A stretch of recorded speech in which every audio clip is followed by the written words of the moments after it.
बिस्मिल्लाहिर्रहमानिर्रहीम अस्सलाम वालेकुम। उम्मीद करता हूँ आप लोग ठीक होंगे। कनाडा के वीज़ा को लेके आज 2-3 चीज़ें डिस्कस करनी है जो कि बहुत ज़रूरी हैं आप तमाम लोगों के लिए, ताकि आपका लाखों रुपए का नुकसान होने से आप बचा सकें। रिसेंटली एक दोस्त ने हमसे राब्ता किया, उन्होंने कहा जी कनाडा का विज़िटर वीज़ा आपके ज़रिए प्रोसेस करवाना है। हमने जब उनसे प्रोफ़ाइल डिस्कस की तो उन्होंने कहा जी मेरा पहले रिफ्यूज़ हो चुका है कनाडा का वीज़ा। जब मुझसे ये बात पूछी गई तो उन्होंने एक अपनी रिफ्यूज़ल की डिटेल्स दी, क्योंकि डेफ़िनिटली हम तभी आपका वीज़ा प्रोसेस करते हैं जब हमें पता हो कि पहले आपका रिफ्यूज़ क्यों हुआ है। यानी डॉक्यूमेंट्स, आपके सर्कमस्टेंसेस, तमाम चीज़ों को देख के। उन्होंने जब हमने उनकी रिफ्यूज़ल देखी तो उसके साथ एक एडिशनल कनाडा के हाई कमीशन की तरफ से एक लेटर भी जारी किया गया था। उस लेटर में कनाडा के हाई कमीशन ने साफ तौर पे लिखा था कि आप किसी बंदे के हाथों आपके साथ स्कैम हो चुका है। यानी आपके साथ फ्रॉड हो चुका है और एक गलत ओरिजिनल पासपोर्ट रिक्वेस्ट बना के आपका पासपोर्ट सबमिट किया गया है। सारी सिचुएशन मैं आपको बताता हूँ ताकि आपका भी लाखों रुपए का नुकसान ये, क्योंकि जिन्होंने हमसे राब्ता किया इन्होंने 13 लाख रुपया इनिशियली अपना डुबो दिया है। यानी 13 लाख रुपए इन्होंने इनिशियली एजेंट को दिया था, जिसने फेक ओरिजिनल पासपोर्ट रिक्वेस्ट बना के इनका वीएफएस में पासपोर्ट जमा करवा दिया। सारी कहानी हुई क्या, मैं आपको बताता हूँ, एक्सप्लेन करता हूँ। इससे पहले एक वीडियो बनाई थी जिसमें आपको बताया था कनाडा का एक डॉक्यूमेंट है, एसओपी, स्टेटमेंट ऑफ पर्पस। उस डॉक्यूमेंट की वजह से आपके कनाडा की वीज़ा अप्रूवल रेशियो बहुत अच्छी हो जाती है। बहुत सारे लोगों ने कहा कि वो डॉक्यूमेंट कैसे बनाना है। जो एसओपी डॉक्यूमेंट है, स्टेटमेंट ऑफ पर्पस, ये आपने किस तरह बनाना है। एक लेटर पे ये डॉक्यूमेंट होगा, A4 साइज़ पे ये डॉक्यूमेंट होगा, A4 साइज़ होगा आपके पेज का। एक पेज होगा, उसके ऊपर 3 वैलिड रीज़न आपने लिखनी है कि आपने कनाडा को क्यों सिलेक्ट किया है। इसको स्टेटमेंट ऑफ पर्पस कहते हैं। ये आपने किसी गवर्नमेंट अथॉरिटी से नहीं बनवाना, आपने खुद बनाना है इसको प्रोफेशनली। अच्छा, अब आ जाएँ जो हमने वीडियो जहाँ से स्टार्ट की है, स्टेटमेंट ऑफ पर्पस बताना ज़रूरी था क्योंकि बहुत सारे लोगों ने कहा यार डॉक्यूमेंट का नाम आपने बताया था वीडियो में, लेकिन वो बनाना कैसे है? तो मैंने बता दिया आपको कैसे बनाना है। इस वीडियो के टॉपिक पे अब कंटिन्यू करते हैं। अब पाकिस्तान में होता क्या है कि पाकिस्तान में मोस्टली लोगों को पता ही है कि कनाडा, अमेरिका, ऑस्ट्रेलिया हर कंट्री का वीज़ा प्रोसेस के ज़रिए मिलता है। कुछ लोगों अब तो काफ़ी हद तक लोगों को आइडिया हो चुका है, लेकिन फिर भी आज के डेट में भी कुछ लोगों को ये लगता है कि कनाडा के वीज़ा, अमेरिका के वीज़ा, यूरोप के वीज़ाज़, ये सारे किसी के ना दराज़ में पड़े हुए हैं। आपने पैसे देने हैं इधर से, उसने दराज़ में से वीज़ा निकाल के आपको दे देना है। आजकल हर वो बंदा जिसने 2-4 वीडियोज़ देखी, 2-4 दिन इन्फॉर्मेशन ली, वो कंसल्टेंट या एजेंट बन जाता है और फिर वो लोगों को इतना ही आसान बना देता है वीज़ों को कि लोगों को लगता है कि बस इसके दराज़ में पड़े हुए हैं, मैंने पैसे देने हैं, इनको वीज़ा मिल जाना है। अभी जिस बंदे ने हमसे राब्ता किया, जिसने अपना ये लेटर हमें इश्यू किया है, स्टोरी उसके साथ ये हुई कि उसकी किसी बंदे के साथ डन बेस पे डील हुई थी। 56 लाख यानी 56 लाख पाकिस्तानी रुपीज़ में उसके साथ डील हुई थी। 13 लाख रुपया उन्होंने इनिशियल उनको दिया। अब होता क्या है कि उन्होंने इनका विज़िटर वी क्योंकि कनाडा का जब आप विज़िटर वीज़ा अप्लाई करते हैं ना, तो उसमें आपके बायोमेट्रिक की अपॉइंटमेंट आ जाती है वीएफएस से आराम से। जिनके साथ ये फ्रॉड हुआ है उन्होंने कहा जी हाँ, पहले हमारे साथ डन बेस पे बात हुई थी और हमें एक फेक एलएमआई और फेक डॉक्यूमेंटेशन दे के कहा गया जी आपकी अप्रूवल आ चुकी है। अब सिर्फ़ आपने वीज़ा जो है ना वो जमा करवाना है, पासपोर्ट जमा करवाना है वीएफएस में। होता क्या है कि उन्होंने इनका विज़िट वीज़ा पहले अप्लाई किया, विज़िट वीज़ा के बिहाफ़ पे इनकी अपॉइंटमेंट लेके दी इनको। ये अपॉइंटमेंट जो 55-60 हज़ार रुपए आप कनाडा के पोर्टल पे लगाएँ, आपको वीएफएस की अपॉइंटमेंट मिल जाती है कनाडा की बायोमेट्रिक की। तो इनका विज़िटर वीज़ा अप्लाई करके उस बंदे ने इनके बायोमेट्रिक करवाए वीएफएस में। जब उसके इनके वीएफएस में बायोमेट्रिक हो गए, इनको लगा कि वाक़ई हमारा प्रोसेस तो बड़ा ओरिजिनल हो रहा है।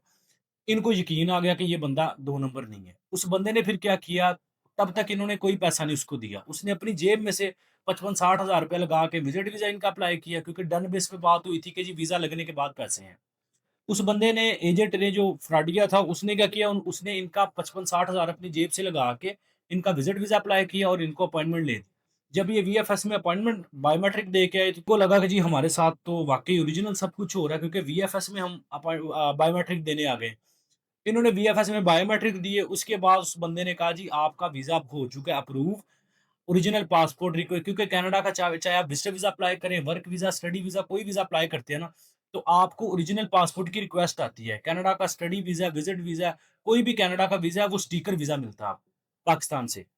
उसके लिए आपको एक ओरिजिनल पासपोर्ट रिक्वेस्ट लेटर आता है, जिसका नाम होता है ओरिजिनल पासपोर्ट रिक्वेस्ट।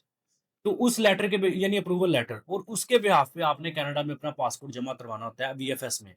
तो फिर वीएफएस से आपका कनाडा का स्टिकर वीज़ा लग के आपको मिलता है।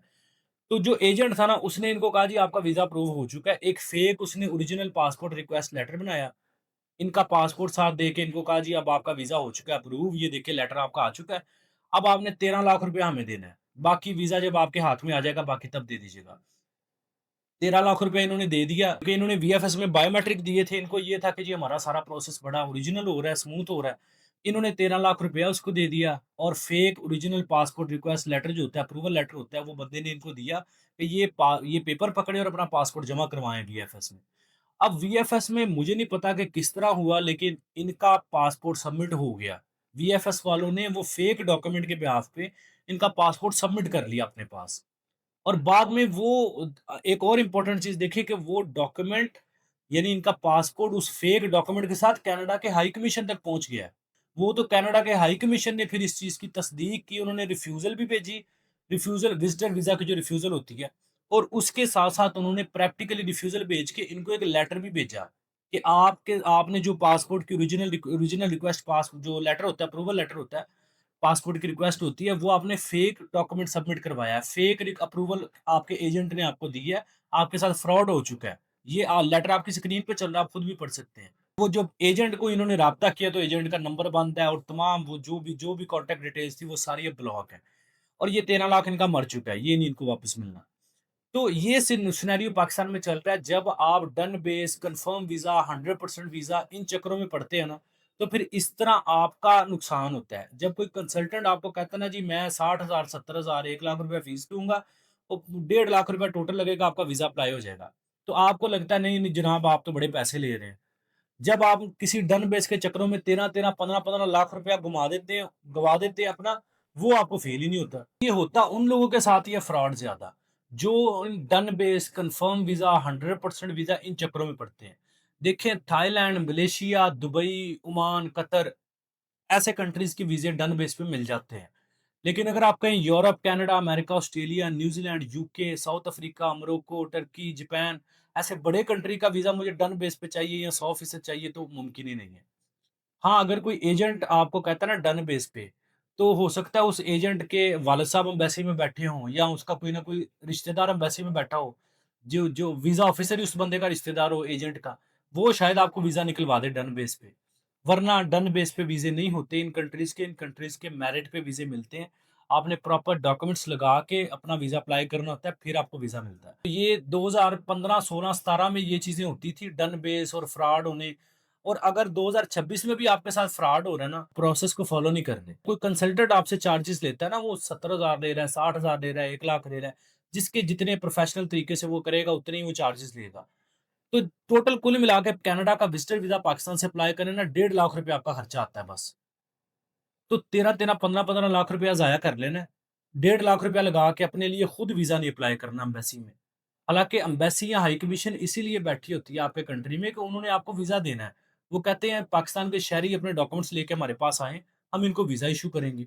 लेकिन आपका अपना ही नहीं इरादा होता वीज़ा लेने का। आपका इरादा होता है कि गली मोहल्ले में जो एजेंट बैठा हुआ है, जो वीज़े बाँट रहा है, मैंने उससे वीज़ा लेना है। जो ऑफ़िसर कनाडा का अपना ऑफ़िशियल ऑफ़िसर बैठा हुआ है एम्बेसी में, उससे नहीं वीज़ा लेना मैंने। मैंने लेना अपने चाचू का रिश्तेदार है या चाचू का दोस्त है, वो एजेंट है, उससे लेना है। तो फिर आपके साथ यही होना है। कभी किसी के साथ 15 लाख का स्कैम हो जाता है, किसी के साथ साथ 70 लाख का हो जाता है। रिसेंटली एक बंदे के साथ 70 लाख का हुआ था, वो भी मेरे साथ अपना केस डिस्कस कर रहा था। आप चाहते हैं ना आपके साथ स्कैम ना हो, फ्रॉड ना हो, आप चंद पैसे लगा के सिर्फ 1.5-2 लाख रुपया खर्चा है, आप किसी डेवलप्ड कंट्री में यूरोप, कनाडा, अमेरिका, ऑस्ट्रेलिया बड़े कंट्रीज़ में खुद वीज़ा प्रोसेस करके डायरेक्ट वीज़ा ऑफिसर से वीज़ा लेके जाएँ। तो आप किसी भी कंसल्टेंट से, कोई भी आपकी नज़र में जो आप कहते हैं प्रोफेशनल कंसल्टेंट है, उससे राब्ता करें, अपने डॉक्यूमेंट्स की इवैल्यूएशन करवाएँ, वो आपके डॉक्यूमेंट्स इवैल्यूएट करके फिर आपको बताएगा कि आपके लिए कौन-सा कंट्री सूटेबल है। फिर उस कंट्री का वीज़ा प्रोसेस करें, ताकि ओरिजिनल और स्मूथ प्रोसेस से, प्रोफेशनल प्रोसेस से, 100% एक्यूरेट प्रोसेस से आप अपना वीज़ा प्रोसेस करें। फ्रॉड का डर नहीं है, डायरेक्ट एम्बेसी से वीज़ा इश्यू होगा, वीज़ा ऑफिसर से वीज़ा इश्यू होगा आपका। इसमें कोई थर्ड पार्टी इन्वॉल्व नहीं होगी, आपने खुद अपना वीज़ा जाके जमा करवाना है। जब आप कंसल्टेंट के ज़रिए करवाते हैं ना, तो कंसल्टेंट आपको डायरेक्ट एम्बेसी में भेजता है या वीएफएस में डायरेक्ट आपके डॉक्यूमेंट्स भेजता है। आपको आपको साथ भेजता है। यानी आपने खुद अपना वीज़ा जमा करवाना है। जब किसी फ्रॉडी एजेंट या लोकल गली मोहल्ले के एजेंट से करवाते हैं ना, वो फिर आपको यही कहता है कि वीज़े पड़े हुए हैं, हमारे पास आए हुए हैं, 13 लाख, 20 लाख, 25 लाख, यही सीन चलता है। कनाडा का 5 से 10 साल का जो वीज़ा है ना, उसकी कीमत सिर्फ़ 185 कैनेडियन डॉलर है, अगर आप खुद अप्लाई करें। अगर आप किसी प्रोफ़ेशनल कंसल्टेंट से अप्लाई करवाएँगे तो 1.5-2 लाख रुपया खर्चा आएगा, ठीक है? तो आप ये अगर ये बेस 100% इन चक्करों से निकले, वरना इसी तरह आप 15-15, 20-20 लाख गँवाते रहेंगे अपना, और जो ज़िंदगी में एक मौका मिला हुआ है, कुछ सेविंग की हुई है, वो आप इसी तरह उजाड़ लेंगे।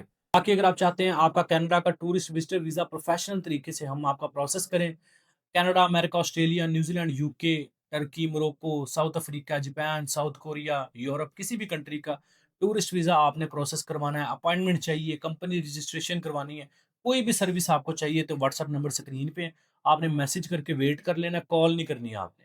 व्हाट्सएप पे मैसेज करें, हमने खुद ही आपको रिस्पॉन्स कर देना है। तो आप हमारे ज़रिए प्रोफेशनल तरीके से ये प्रोसेस वीज़ा प्रोसेस करवा सकते हैं।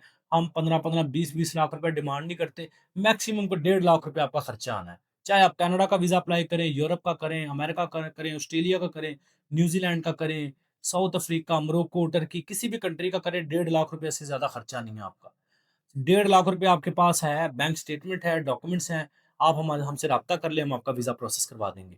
अच्छा, एक और इम्पोर्टेंट चीज़, वीज़ा जब आपने अप्लाई करना है ना, तो अगर आपके पास ये डॉक्यूमेंट है ना, जो मैं बताने लगा हूँ, तो आपने हमसे राब्ता कर लेना है। हम आपका वीज़ा अप्लाई करवा देंगे। Passport, ID card, white background photo, आखिरी 6 महीने की बैंक स्टेटमेंट, जिसमें कम से कम पाकिस्तानी 12 से 15 लाख रुपया क्लोजिंग बैलेंस पड़ा हो एक बंदे के लिए। बैंक मेंटेनेंस लेटर जो बैंक से आपको मिल जाता है। और आपका एफआरसी या एमआरसी फैमिली रजिस्ट्रेशन सर्टिफिकेट, अगर आप शादीशुदा तो मैरिज सर्टिफिकेट, निकाहनामा इंग्लिश में, ये नादरा से आपको मिल जाते हैं, वो 1000-1200 रुपए में।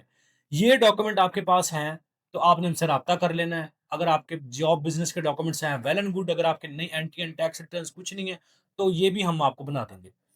ये जो डॉक्यूमेंट मैंने बताए हैं ना, आपका passport, ID card, photo, FRC, bank statement, ये डॉक्यूमेंट अगर आपके पास हैं, हमसे राब्ता कर लें, हम आपका वीज़ा प्रोसेस करवा देंगे। America, Canada, Australia, New Zealand, UK किसी भी कंट्री का आप कहेंगे, हम वीज़ा प्रोसेस करवा देंगे प्रोफ़ेशनली डायरेक्ट एम्बेसी के थ्रू। बाकी मज़ीद डॉक्यूमेंट्स पे डिस्कशन अपनी करें, वो हम व्हाट्सएप नंबर स्क्रीन पे है, अपने डॉक्यूमेंट्स के असेसमेंट करवाएँ, इवैल्यूएशन करवाएँ, देखें आपका वीज़ा लग सकता है कि नहीं, डॉक्यूमेंट्स ठीक करवाएँ ताकि वीज़ा लगने के चांसेस भी आपके हायर रहें। उम्मीद है ये अवेयरनेस से रिलेटेड वीडियो आपके लिए हेल्पफुल रहेगी। वीडियो आपको पसंद आई है तो लाइक करके चैनल को सब्सक्राइब कर लें। अपना ख्याल रखें। अल्लाह हाफ़िज़।